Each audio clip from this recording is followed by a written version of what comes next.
spotkanie? Pamiętasz, co tam się stało, co było poza tym koniem? Nie pamiętam. Nie pamiętam. Pamiętam, że spotkałem ojca.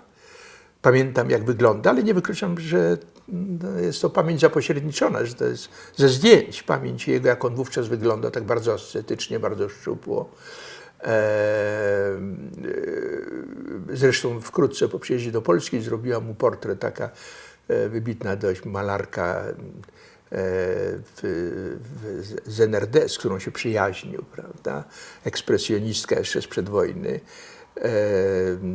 Tak, Grundig zrobiła mu portret, który do dzisiaj w rodzinie krąży, który jest bardzo ładny i który właśnie tę jego fizyczność ówczesną oddaje. Pamiętam tylko jeszcze właściwie jedną scenę, to znaczy jak gdzieś usiadłem na tych ciężarówkach takich rosyjskich ówczesnych, naśladowanych na tych samochodach amerykańskich przedwojennych, prawda? I tam był taki stopień drewniany. Ja usiadłem na tym i kierowca ruszył i tam strach, który to wywołało, i mój strach, i strach dorosłych, którzy widzieli, jak ja się oddalam siedząc na tym. Tego.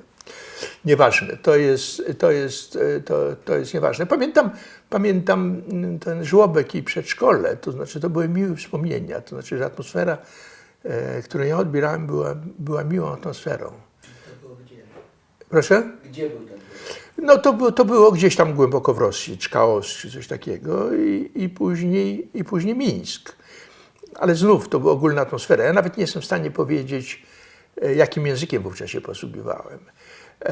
Nie wykluczam, że rosyjski był jedynym językiem, którym się posługiwałem. To znaczy na pewno w żłobku, przedszkolu, ale w jakim języku do mnie mówiła wówczas matka, tego nie wiem właściwie, prawda?